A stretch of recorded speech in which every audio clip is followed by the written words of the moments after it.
Hello, എല്ലാവർക്കും നമസ്കാരം. രോഗം വരുമ്പോൾ മാത്രമാണ് മിക്കവരും നമ്മുടെ ശരീരത്തെ ശ്രദ്ധിക്കാറുള്ളത്.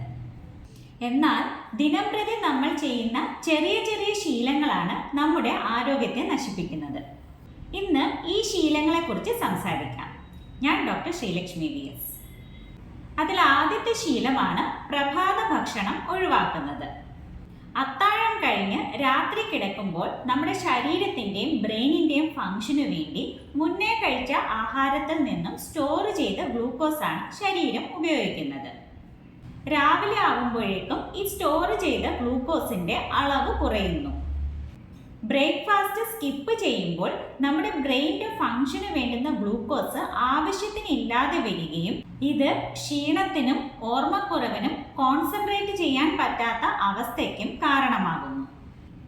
കൂടാതെ കാലറി കൂടിയതും മധുരവും കൊഴുപ്പും ചേർന്നുള്ള ആഹാരത്തോട് ആസക്തി കൂട്ടുകയും ചെയ്യുന്നു. വയർ ഒഴിഞ്ഞിരിക്കുന്ന സമയത്തും നമ്മുടെ ശരീരം ദഹനരസങ്ങൾ ഉൽപ്പാദിപ്പിക്കുന്നുണ്ട്.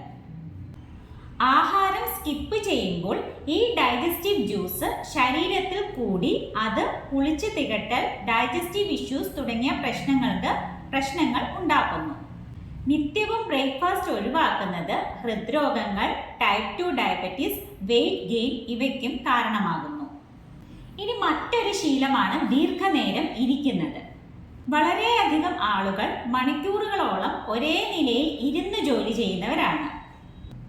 ഇത് നമ്മുടെ മസിൽസിനെ ദുർബലപ്പെടുത്തുകയും മെറ്റബോളിസവും ബ്ലഡ് സർക്കുലേഷനും കുറയ്ക്കുകയും ചെയ്യുന്നു.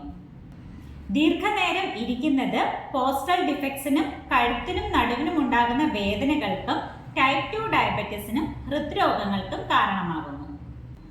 ഇനി മറ്റൊരു ശീലമാണ് ശരിയായ ഉറക്കമില്ലാത്തത്. ഉറക്കമില്ലായ്മ നമ്മുടെ ശാരീരിക മാനസിക ആരോഗ്യത്തെ പ്രതികൂലമായി ബാധിക്കുന്നു. ഇത് ശരീരഭാരം കൂടുന്നത് മുതൽ പ്രതിരോധ ശേഷിയെ വരെ പ്രതികൂലമായി ബാധിക്കുന്നു. ഉറക്കമില്ലായ്മ ഹൃദ്രോഗം, പ്രമേഹം, ഡിപ്രഷൻ മുതലായവയ്ക്കും അറ്റൻഷൻ സ്പാൻ കുറയുന്നതിനും കോൺസെൻട്രേഷൻ കുറയുന്നതിനും കാരണമാകുന്നു. ഈ 3 ശീലങ്ങൾ ഒഴിവാക്കിയാൽ തന്നെ ആരോഗ്യത്തിൻ്റെ കാര്യത്തിലും വേഗത്തിൽ മാറ്റങ്ങൾ വരുന്നതാണ്. വീഡിയോ ഇഷ്ടമായാൽ മറ്റുള്ളവരുടെ അറിവിലേക്കായി ഷെയർ ചെയ്യൂ. വീണ്ടും മറ്റൊരു വീഡിയോയിൽ കാണാം.